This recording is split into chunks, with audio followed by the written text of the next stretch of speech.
RDC est une et indivisible. De la population de Tonon, c'est qu'il faut tout arrêter pour faire face à cette situation. Et que nous ferons de cette terre richement bénie un réel havre de paix, de prospérité et de progrès social.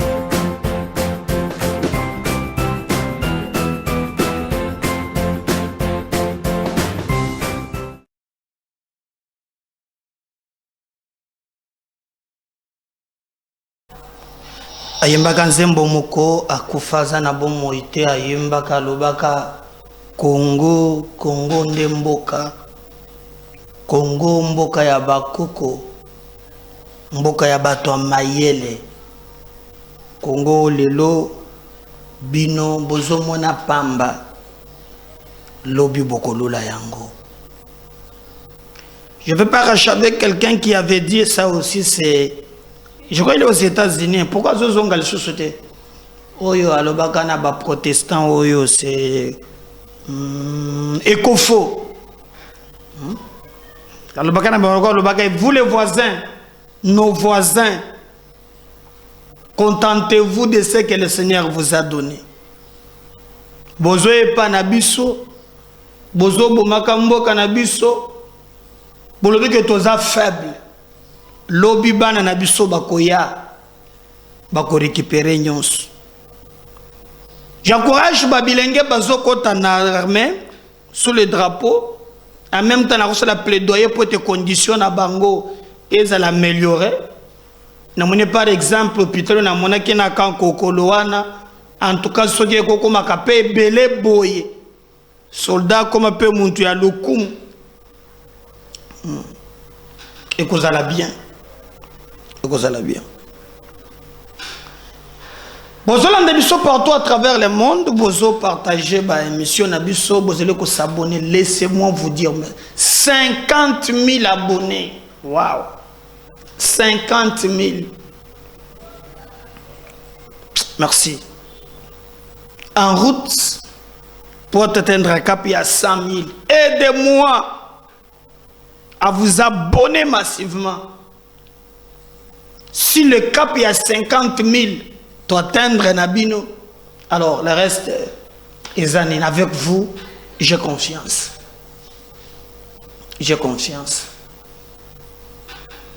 Tokobeta ma solo, comme d'habitude, mais na émission les kaki na présenta qui yango batu babotami mokolo ya lelo journée moko na ko bosanate. Et un jour, il y a les lots de Babenganga Papa. Ce qui est Babenganga Papa, ils ont les lots. Nous, le 1er juin, échangea stati Nangai. Nakoma Papa. Moi, Nananga Liboso. Amadi. Krinovic. Mon fils est là. Donc, joyeux anniversaire. Nous t'aimons beaucoup, beaucoup, beaucoup, beaucoup. Moi, na maman nayo, wanezale kinaye alingaka ye mingi, et ben mefa. Donc, on a payé, moi, na Krinovic a botami le 1er juin, et ça mokolo nde na koma papa. Je me souviens encore, tokendaka na butu, na madame, c'était pas facile. Je ne savais pas, ils allaient à Kandengeni. Nazananga la fin de l'hôpital à Bakouloir. Donc on m'a 18h, 19h à l'hôpital. Il fallait que c'est là, hein? Passer, ya bisoka passer bandi mouké. Toké à l'hôpital. To fanda na hôpital, calculé de 18h à Yekobota, je crois, 1h. C'est cet enfant d'Abotam. Terrible, très champion, très intelligent. Très intelligent. Très intelligent. Nous t'aimons bébé. Que le bon Dieu te garde. Mokilo ya badongolomis. Mais contrairement, bino ba tribaliste. Moi na otango abotami pour nga entourage nanga ezaka bato bikolo mususu. J'ai un ami, un juge président, Moïse Amadi. Donc, c'est presque la même famille, parce que Aza pasteur, c'est presque famille. Avec même parce que mon tu a famille a jalousé payo. Il est plus que membre de la famille nangai. Moïse Amadi Aza mon toi manyem. Pire nga mon toi nangai attendé na pesa mon nanga kombo na ye. Moïse Amadi. Kankolongo, crino pour les intimes. Tu bien gagné champion. Joyeux anniversaire champion, papa t'aime et nous te célébrons aujourd'hui. Waouh. Page rose ezali kolandana moko na biso to sala kanaye awa boyebi yepe sala ka ba émission madame Krachela Bolenge yewana mongo na biso to zaka na ya pe mal à la tête mususu yewana donc biso équipe mobimba ya MKB officiel moi personnellement Médard Kankolongo na souhaité yo joyeux anniversaire kolo batela yo apesa yo makasi o salape o bakisi bambula o bala makambo kende bien ba succès makambo kende très bien mais na yo kakilobi batu batetuki donc ya fête anniversaire na yo donc moi je te souhaite joyeux anniversaire madame Krachela Bolenga bande konyon su balanda kanem kabezo boye bakeno lelo a fêté joyeux anniversaire na moni ba bongisi na photo ba bimisiye moite donc te souhaiter joyeux anniversaire. Bon alors actualité ezali ko obligé biso bande konanga to beta na bino li solo boye ba ke pona safo pona yesili mawa mingi pona ba député ya boye même pona libota na ye nini eleki bokoyeba na émission ya lelo makambo eleki na niveau ya Assemblée nationale mais laissez-moi tobanda na ba info du jour. Sankourou, le défenseur des droits de l'homme et les autorités locales autour d'une table ronde. Sankourou ne prend toujours Tokyo. Et c'est là que makambo gouverneur, et c'est le sous gouverneur et commis tout ça député, député va suspendre président ya bureau na duana ye ba respecter règle on comprend pas province wana quand est-ce que Kimia et Kokota. Union européenne a payé 200 000 € en faveur des sinistrés des inondations de Calais. 200 000, beaucoup ça n'angoni. Batango pinde kumona batia kaka ko s'ingérer ba pesi 200 000 €. O mbongo ba policier ba yibaka wana seconde. Hein? Ha ba yibaka 15 millions, 1 million, 57 millions, mais Union européenne yewana a pesi 200 000 € na ba sinistré ya Calais pour ba trouver ceux qui ba ko sala nango Ndengenine. Alors, persistance de l'insécurité en RDC, Jean-Pierre Bemba, Peter Kazadi et Christophe Lutundula convoqués à l'Assemblée nationale. Donc, pour la insécurité, Ezalina Bato Bakwaza convoqué, Jean-Pierre Bemba, Peter Kazadi, Christophe Lutundula, les 3 ministres allaient convoquer l'Assemblée nationale, mais le solo, il y a Jean-Pierre Bemba Mouamouké, Boyoka Kiba Nungu, Jean-Pierre Bemba zo démissionné, Bakangaki, directeur de cabinet Naye, Boyena Boy. Je vais revenir, je vais vous expliquer qu'est-ce qui s'est passé dans les Kambouana Kakana émission Yamukolo ya Lelo. Est de la RDC, le dirigeant de l'ARC ordonne le désarmement du M23. Yokaba théâtre Moussous. Théâtre. Je vais vous lire l'article. Le dirigeant de la communauté d'Afrique de l'Est, EAC, ordonne mercredi à l'occasion de leur 21e réunion extraordinaire qui s'est clôturée à Bujumbura, au Burundi, aux rebelles du M23 appuyés par le Rwanda. Selon Kinshasa, ces désarmements dans les localités dans la province du Nord Kivu qui le contrôle et équité suivant les procédures de paix de Nairobi. Dans leur conclusion sanctionnant les sommets, les dirigeants de cette communauté ont autrement ordonné leurs militaires de sauvegarder et maintenir les zones vidées par le rebelle M23 si ces derniers venaient à quitter vraisemblablement les zones qu'ils occupent. La force régionale est contrainte, selon la communiqué finale, de protéger les civils en soutenant le retour des déplacés dans les zones évacuées par les groupes armés. Pour rappel, la force régionale, qui est constituée de militaires burundais, sud-soudanais, tanzaniens, angolais, kenyans, a été déployée dans l'Est de la République démocratique du Congo depuis janvier dernier. Alors, donc, ma force, il y a EAC est ordonné maintenant pour battre qui na Bango, na Bujumbura, pour être désarmé. M23, Boto la Bango, Manduki, ngazo croire na théâtre ouanate. Moïse Katumbi, n'ai-je pas combattu Joseph Kabila lorsqu'il était au pouvoir? Alors que c'est un Katangé comme moi, ce que je combats, ce sont les antivaleurs.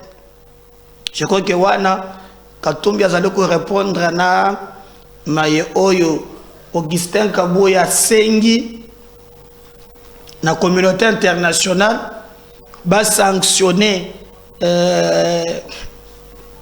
Katumbi pour na ba propos tenus na ba membre ya parti naïe tribal et raciste au ezali. Alors Ndé Katumbi maintenant répondre na Jeune Afrique à lobby ya bondisa Kabila azalaka Katangé donc yé azobunda na ba antivaleur toko développer yango. Est de la République démocratique du Congo, les mandats de la force régionale de l'EAC prorogés jusqu'en septembre. Donc, je vais vous lire l'article. Le militaire de la force régionale de la communauté d'Afrique de l'Est déployés dans l'Est de la République démocratique du Congo devront y rester pendant plusieurs semaines encore. Selon la résolution des dirigeants de la dite communauté, en effet, mercredi, à l'occasion de la clôture de la 21e session des dirigeants de la communauté, ont décidé de proroger à Bujumbura, capitale du Burundi, le mandat de l'ère militaire déployé dans l'Est de la République démocratique du Congo jusqu'au 8 septembre prochain.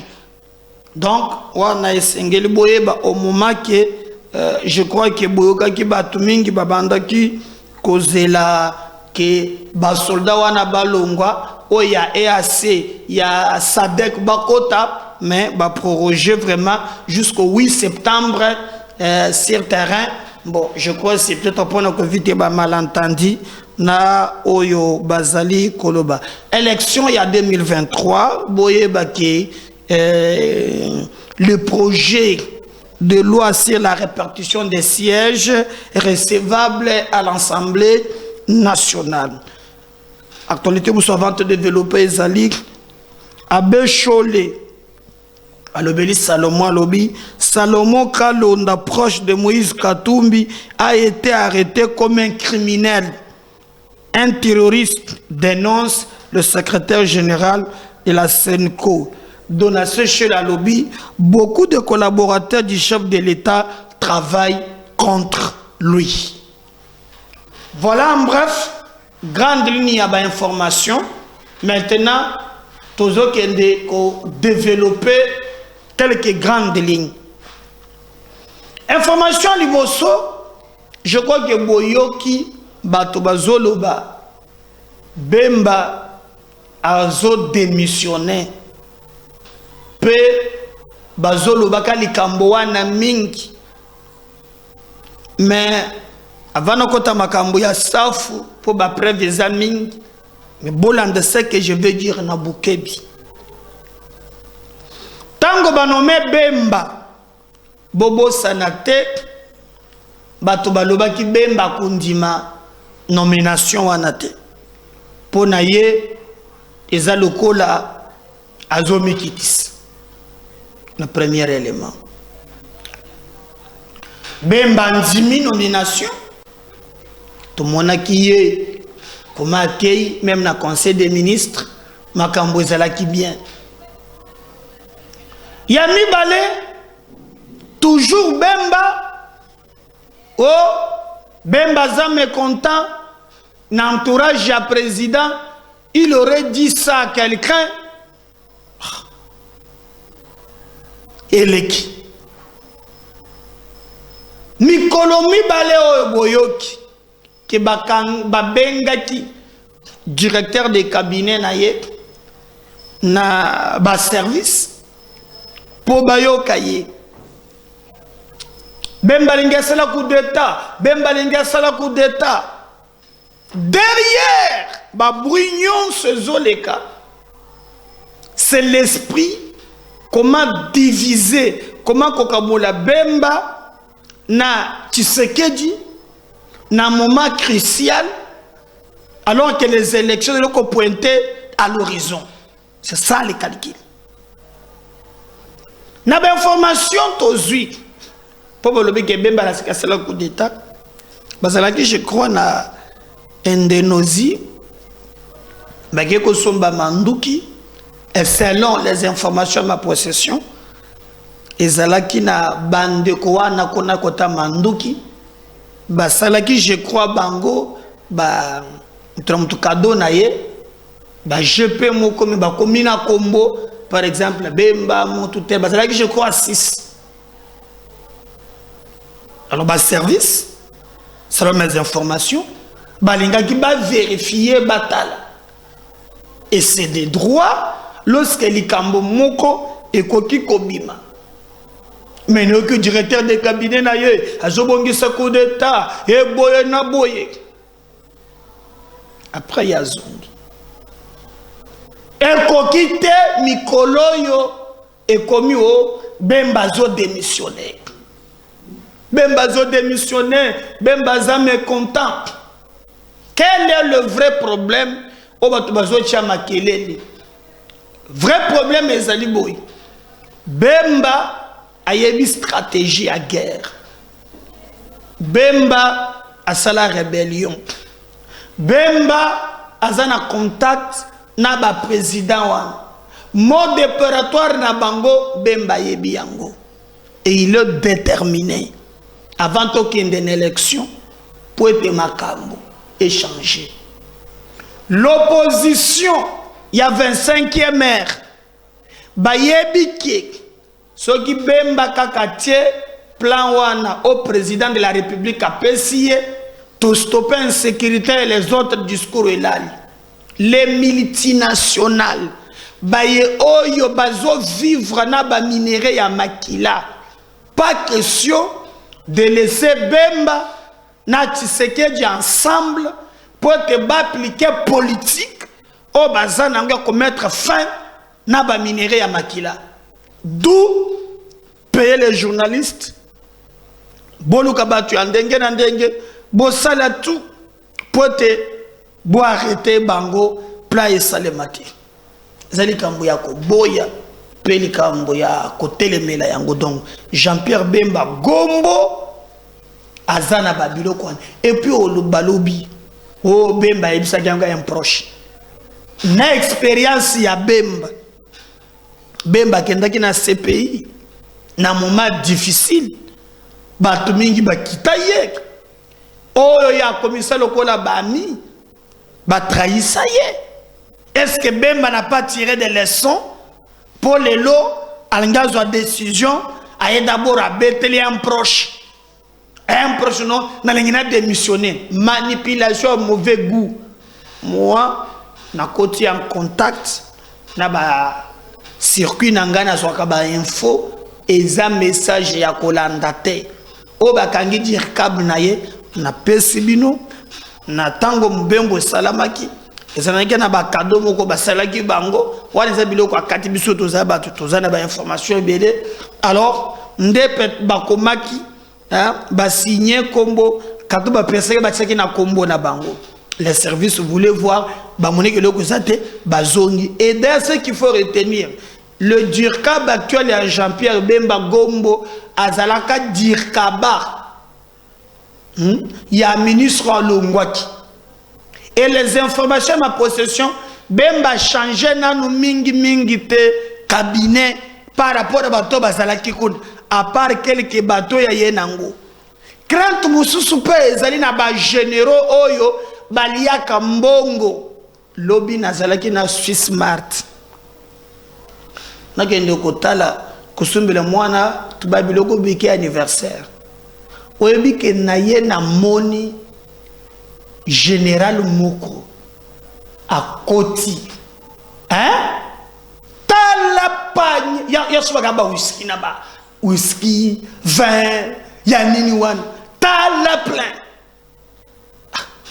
Mboke zo na bitum. Yo zo soka biloko ya milangwa. Ba futaka yo combien?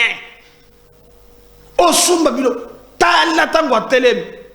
Ba 20 kaka l'autre. Biloko wana ba champagne. Ata ya ba $500 hein. Mais il y a un réseau peine armé. Oyo basi bakomisango bongo. Balinga kate koyoka likambo wana. Bango be bazana kati. Parce que Bemba zolinga tia moi ordre l'ex-président mbongo ebimaka musoko maka na fronté alinga tia ordre bitum. Il faut baza la ministre moko ya défense, il faut encourager mafia na makambo mususu. Sinon le reste est en manipulation. Bazoluka ba obtenir likambo wana mina yebisibino ekosimba atate donc eza likambo moko te que Jean-Pierre Bemba Gombo linga démissionné faux et archi faux. Na niveau ya assemblée nationale boyebi ke mumeli banjo yo safu banda kima Shaka Zulu alobaki ke bibembe kolala banda wana kimi nalandi mboso citoyen alobi ba dépito bazana cavale laisse s'adresser à SAF et kozala très dur pour na bango okomela jamba bien mais ba conséquence et koboma na famille pour ko pénaliser bana ou ko pénaliser mwasi hein citoyen mboso wana clair pour lui à lobby ba député bazana cavale pour na bango en tout cas moyens zate et bâtir une commission en place commission eyo kasaf safuti lelo azomona na tek bomonaka numéro moko na pesa bato bazotuna ngati lelo azana Paris teza lukuta na Brazzaville bazoluke na pesi batuke ba soki ba service bolenge bazwaye bolekaka na banganda jamba bokozwaye boluka ba ndwaner mutoko pa benga bi wonde ko medar ndeno zo finga biso ba meli jamba mutoko benga na courage oya ya jamba melaka chaka na biloko musuna kati jamba vraiment pesa ka muntu soni na yeba kati bino bomela oso muto meli jamba agoma kasoni ipesa kabul na yeza jamba teza jamba na biloko mususu na kati azomona na te azomona na te.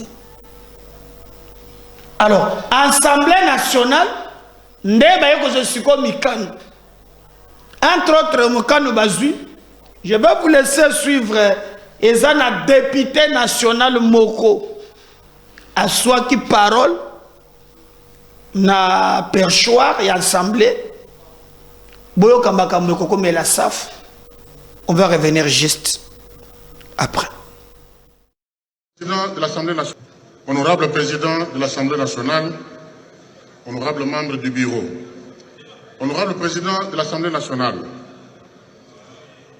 Je prends la parole par motion incidentielle suite au comportement d'un d'entre nous. J'ai cité l'honorable Safou Daniel.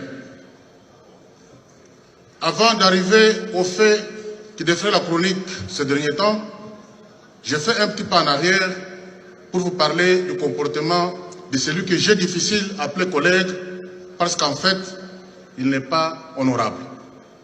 Il vous souviendra qu'en novembre dernier, l'honorable Safou Daniel avait déshonoré notre Chambre en tenant des propos injurieux, des injures publiques contre un jeune compatriote et contre sa mère biologique.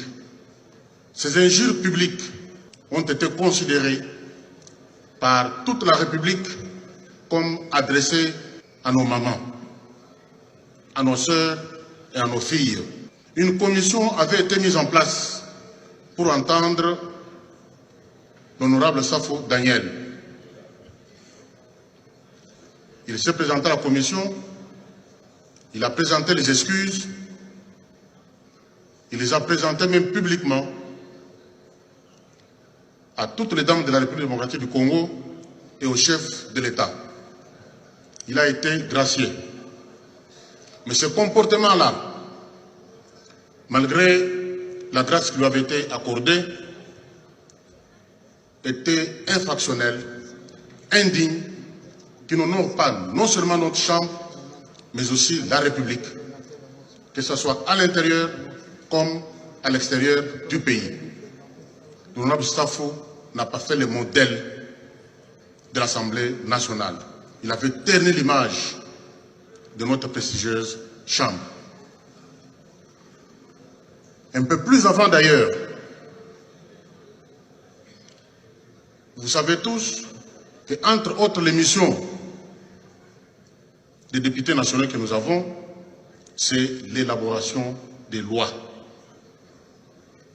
Un collègue parmi nous, je cite l'honorable Singhi Pouloulou, avait pris l'initiative d'une loi que nous connaissons tous ici. Alors que cette loi-là était encore au bureau d'études, l'honorable Safou Daniel s'est illustré par des menaces contre notre Chambre, qu'il a nargué publiquement, en disant que si cette loi passe, 3 jours après, le pouvoir va tomber. De quel pouvoir parlait-il? Il parlait de l'Assemblée nationale, il parlait du pouvoir d'État. Un député national qui nargue son État, qui nie les missions conférées aux honorables députés que vous êtes, il déshonore notre Chambre. Récemment, lors de la préparation de la marche de l'opposition, au cours de ce mois de mai, l'honorable Safou, devant un journaliste, a déclaré haut et fort qu'au cours de cette marche, il y aura des morts en grand nombre. Et il est allé plus loin pour dire que lui-même sera à la manœuvre. Ça signifie quoi? Pour un député national qui n'a pas de mandat impératif, qui parle au nom de tous les Congolais, du nord au sud, en passant par le centre, de l'est à l'ouest, mais qui planifie des morts lors d'une marche qui était prétendue pacifique. Ce n'est pas normal pour un député national, représentant légitime du peuple, mais qui prépare la mort de ce même peuple-là. C'est des faits graves, infractionnels, indignes pour un député. Après la marche, le député Safou Daniel, j'ai du mal à l'appeler honorable, vous avez compris pourquoi. se trouvant sur le plateau d'une chaîne de télévision de la place. Il professe des menaces et invite la population à la haine tribale contre une ethnie. Comment était-il habillé? Vous l'avez vu en cinglé. Est-ce qu'il est honorable? Ce comportement indigne a déshonoré gravement notre chambre, a terni son image de marque. Honorable président de l'Assemblée nationale, honorable membre du bureau, honorable député, chers collègues, le comportement de ces députés récidivistes odieux m'invite à vous demander, honorable président, de mettre en place une commission ad hoc qui doit traiter de ces cas, entendre les collègues et éventuellement les sanctionner. C'est de cette façon seulement que nous pouvons tant soit peu récupérer notre image de marque, que notre collègue continue d'essuyer et de ternir à volonté. Mon président, j'ai soumis.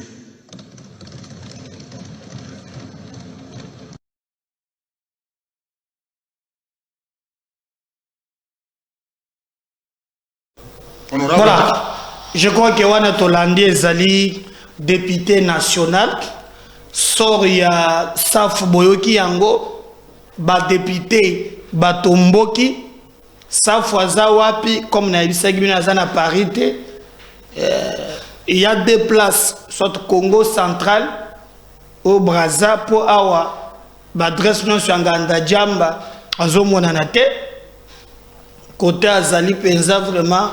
Ba service ba kozwa kaye kaka mais kuna mboso alobi ozana kaval etalio moko po ba pesio 14 jours oya ko s'expliquer ba pesio 14 jours alors bolandi député makambo ya lobi bande ko bozo tindelanga photo ya Olive ngamu na zana mbongo te bozo traumatiser ngai. Est-ce que ça photo est chopté? Hein? Photo anglaise, est-ce que photo chopté? Nazo ko sala ngo commentaire mingi te, nazo zela nan. Est-ce que ça photo chopté? Hein? Photo n'est pas photo chopté. Papa, yom bini batu monta ka biloko kon. Eza ya no ya solo. Bon. Technicien lobby qui est solo.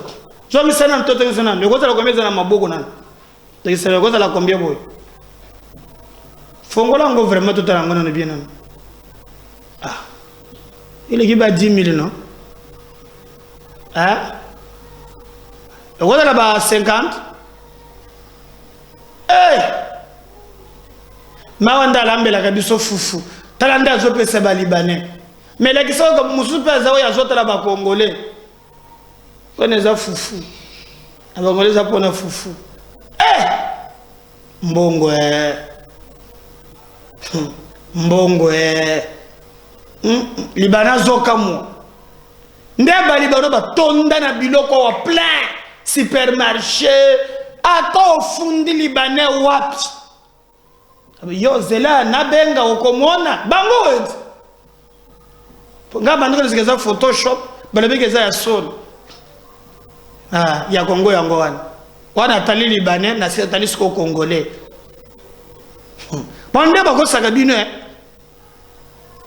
mbongo na ye soki azo yango wapi papa yoko mo oza jaloux na mbongo ya bato libanais benda na yo eza na bongo kotoyo biso tokoloba nini yango wana mibimba to naluka ata mwa likolo wana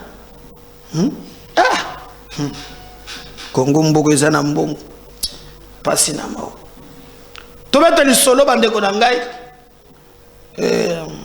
somo go boye ubandolo ba toko sala marche chaque jeudi,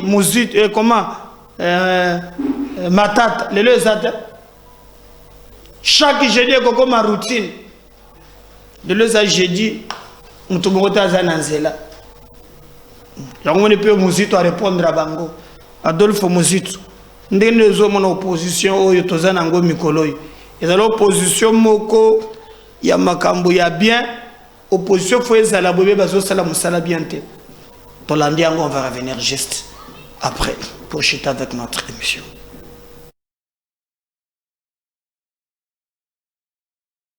Il y a des gens qui ont été au pouvoir, mais qui tout de suite avant les élections, ils sortent, ils deviennent opposants, et vous êtes là pour les soutenir, pour dire qu'ils sont des opposants.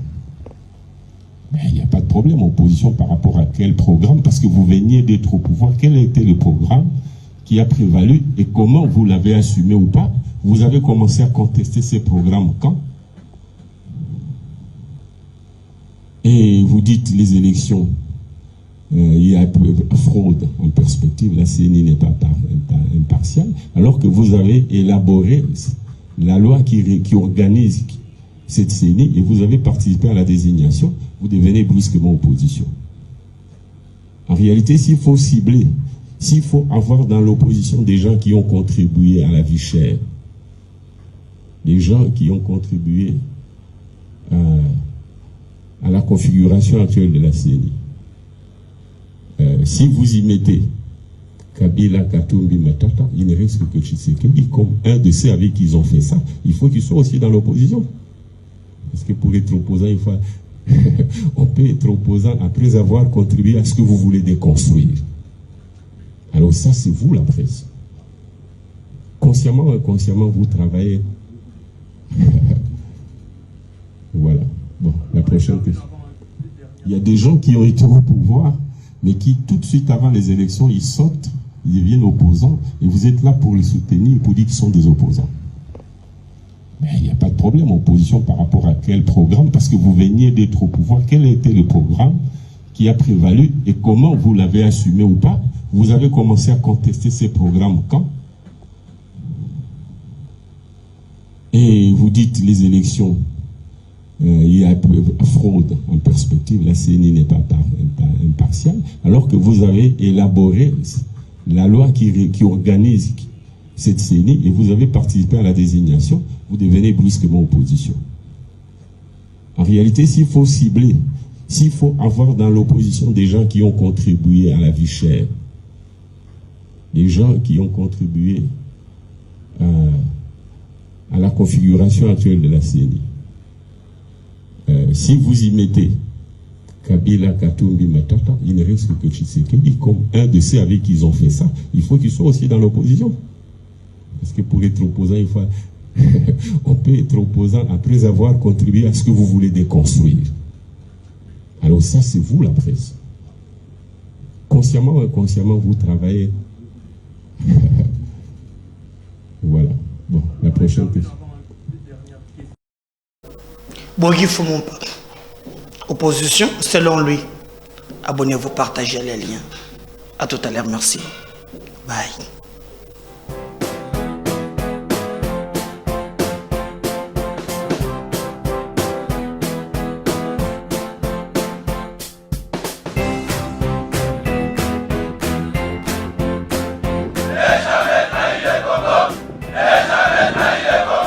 La RDC est une et indivisible. De la population et de tout le monde, c'est qu'il faut tout arrêter pour faire face à cette situation. Et que nous ferons de cette terre richement bénie un réel havre de paix, de prospérité et de progrès social.